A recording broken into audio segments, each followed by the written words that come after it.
Hello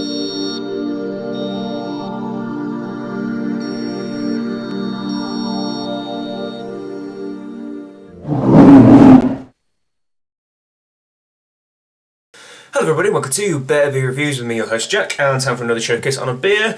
And this is another one that's mega hyped at the moment. It seems to be we are in a wave of double IPAs, and this one's probably the one that started it all. This is Cloudwater's double IPA. This is the version 3 now, so we've had 1 and 2. Both I've enjoyed thoroughly, and this is the latest incarnation. Constantly tweaking, which I love to see, and constantly trying to get like the perfect double IPA for them. And I think that's fantastic. I love to see that their kind of machinations and the workings through their blogs and how they kind of change the hops and what they put into their beers. So what is the difference between this and the previous ones? So as a quick rundown, I suppose, version 1, extremely heavily hopped, a numerous amount of varieties, with quite a kind of big punchy bitterness to it. It was fantastic. Definitely one of the best double IPAs I've had in such a long time. Number 2, they kind of went a different kind of tack. They toned the hops right back down to Chinook and Citra, I think, for aroma, with some Pilgrim for bitter in, and it was a juice bomb. It was like drinking mango juice. Really, really, really smooth, and easiest to drink, I suppose. And that was also fantastic for like kind of the juice bomb side. And now we've got this one. So this one has changed it up by increasing the hops ever so slightly. So now we've got Citra, Chinook, Comet and Mosaic alongside the Pilgrim bittering extract. And similar baseline, so this is Golden Promise and Dextrose Monohydrate, but I think previously it's been Extra Pale Maris Otter, so they've gone for a little bit more. Golden Promise has a little bit of it's hard to say, I call it nutty, but I mean it can taste different things to different people, but it's a different type of pale malt, so a slightly different malt base. And also, importantly, they're using Vermont ale yeast in this, so that is the one that the Alchemist used for Conan. So the Alchemist used for Heady Topper even, their Conan ale yeast strain. And also what was used in Vermont Pub and Brewing Pub Co. Anyway, in Burlington where we've been. So we've been to some of these places, which is cool. And it's nice to see them in situ and to try those beers to kind of compare, I suppose, yeast profiles compared to this one. What does the Vermont Ale yeast do? Well, it has a particular kind of peachy, estery flavour to it. It goes really hand in hand with hop characteristics. So, you're thinking citrus, that peachy note, that's kind of a nice combination, right? Citrus and peaches. And if you can get some of that to come through in your IPA, that's going to increase the flavour, and give it a little bit of an extra edge to it, which is what many people say is what makes Heady Topper one of the best double IPAs in the world, is that it's got this wonderful peachy flavour to it as well. It's known for being a bit of a pig though, and can sometimes not attenuate very well at all. And sometimes not even produce those estery flavours, and can be very awkward. And that's probably because of its English heritage, because it used to be an English ale yeast strain that was brought across by Greg Noonan, I believe, to the US, and it's taken a while to modulate. So if you can master the yeast, you can get some great results, is the best way to put it. This fella clocks in at 9%. I think it's previously been slightly higher, at least in version 2 I seem to remember. And yeah, let's crack this fella on open and see what we have then. Oops. Also, I got my bottle open above my hand. By the way, loving the artwork as always with Cloudwater. They have, fantastically simple branding. It's just their little, it's probably easier showing that with their little cloud, and they have like local artwork. I believe it's local artwork put onto the bottles as well. So the hand reach is kind of ample, really, considering this is a well-hyped beer and people have been rushing to grab this off the shelf. So pour this fellow on into a glass.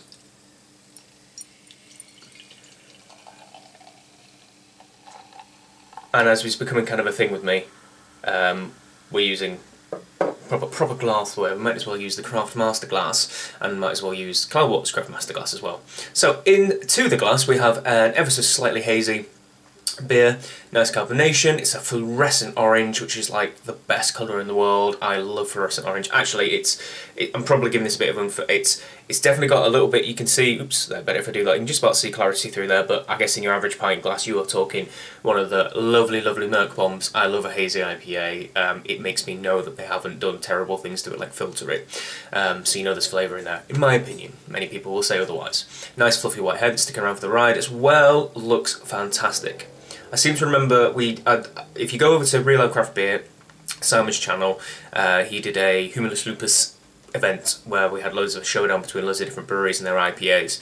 I was honoured to be a part of that. Once again, thank you Simon for letting me on there. But I think we tried this all together, and I seem to remember it being a bit murkier on keg, which anyway, it's not a massive issue. It's all, you know, it's all from the same batch. It's all going to be roughly the same analogous beer. So let's get a sniff on this and get some aroma. Whew, yeah. Oh, it's got some nice dankness to it. I'm liking that. But it's got like big, I want to say peachy now, put peachy in my own mind with the one I use, but a peachy, soft, juicy citrus, mango-y. You definitely get citra and mosaic across the top of the nose, so you're talking lychees, papayas, mangoes with the citra. I always say kind of like a berry soapiness with mosaic.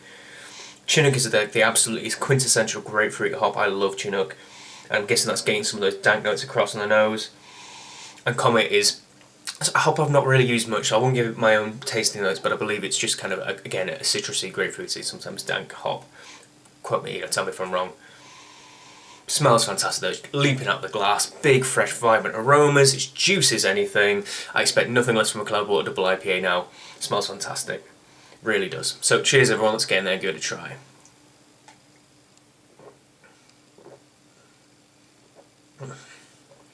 Juicy. Yeah. Yeah, it's really nice. It is. It's juicy, that's exactly what it is. It's got that big, nice resinous feeling in the mouth again. I always talk about it and I always look for it in a double IPA. You can feel the hop oils, a nice big, pillowy, soft mouthfeel. Not too much bitterness, fruity, fresh mangoes. I'm getting so many tropical fruit notes to it. This is unbelievable. And I want to say peachy again. I'm hoping that some of those esters have come through. I'm sure they have. I can kind of taste just the round, rich fullness. It's really crazy cool. Carbonation's nice and spritzy as well, and just raises it a bit, stops it at 9% from being perhaps syrupy, although I'm pretty sure this is. Seem to remember talking to Paul from Cloudwater at Humanist Lupus. We ended up working behind the bar for a little while. Don't ask me how. And I seem to remember saying this actually finishes relatively high, 10, 12 I believe, or compared to the previous batches it's been 8, 9, something like that. So it's a little bit sweeter, and I think it definitely does give it more body, for sure, than the previous few, and perhaps a little bit of a sweeter profile, but I always get sweetness through from Citra and Mosaic anyway. They're quite fruity hops, give the perception of sweetness. Tasty. And if we're going to do comparisons, and we probably shouldn't, version 1, big, pungent, dank, quite bitter, but in a good way. I like a bitter beer. Version 2, juice bomb.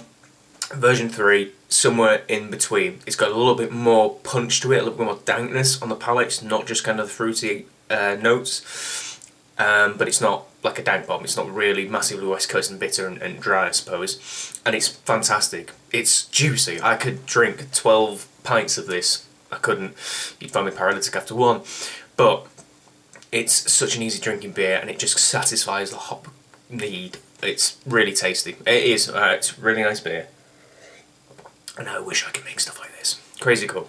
So go on and check out Cloudwater's website, particularly their blog posts on the double IPAs, because they're really informative and they give loads of info about how they do it, the processes, even get little graphs and stuff to make it look extra swish and professional. Really cool stuff from them.